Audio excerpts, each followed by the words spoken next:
တိုင်းငွေ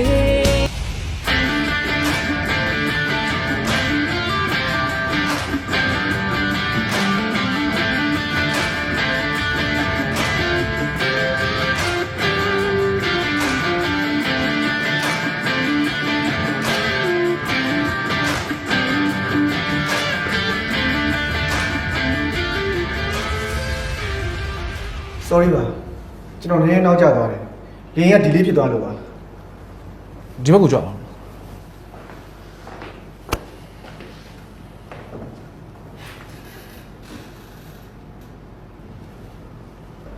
ကိုမြတ်ကိုလည်းနဲ့အားလုံးမတွေ့ဘူးကြတယ်ဆိုတော့ကျွန်တော်ကပဲမိတ်ဆက်ပေးပါမယ်အားလုံးသိပြီးကြတဲ့အတိုင်းကိုမြတ်ကိုလည်းကကွယ်လွန်သွားတဲ့ဥက္ခရာကြီးဦးမြတ်ခေါင်ရဲ့သားပါကျွန်တော်ကတော့ဒီလုပ်ငန်းစုကြီးရဲ့ဥပဒေအကြံပေးနေတော့မှာကိုမြတ်ကိုလည်းမေးမှထိုင်နေတာအဲ့တော့ဒီလုပ်ငန်းစုကြီးရဲ့ CEO ကိုတာလုံးပါကိုတာလုံးမေးရတော့သူ့အတွင်းကြီးဖို့ပါဒါကတော့ဥက္ကရာကြီးဦးမြတ်ခေါင်ရဲ့ကြံရစ်သူဇနီးဒေါ်တန့်တီတီပါဒီရဲ့လူသမီးကငယ်မဲတော့သိပါတယ်ဒီလောက်ငယ်မဲလို့မထင်ထားဘူးငယ်ချောမမလေးတွေ့ရတာဝမ်းသာပါတယ် ဟုတ်ကဲ့ကျမတွေ့ရဝန်တာပါတယ်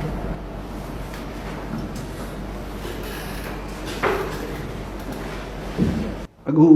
သက်ဆိုင်သူအားလုံးလည်းရောက်ရှိကြပြီဆိုတော့ကွယ်လွန်သွားတဲ့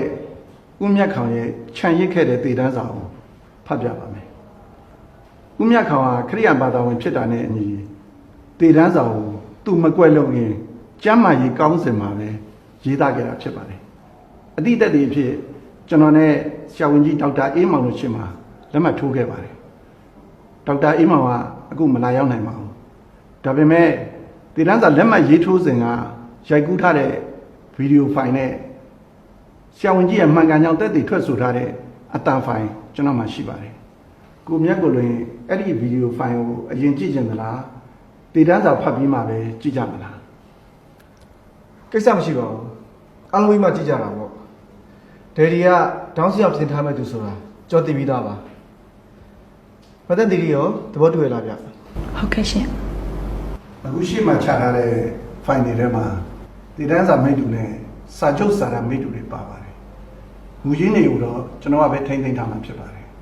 ။အဲ့တော့လူချင်းကိုအတုချုပ်ပြီးပြောပါမယ်။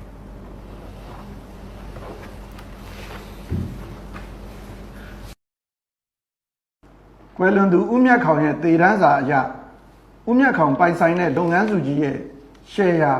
35%အပါအဝင်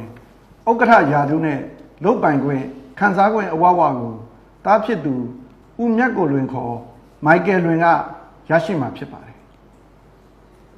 လုပ်ငန်းစုကြီးရဲ့ရှယ်ယာ15%ကိုတော့ CEO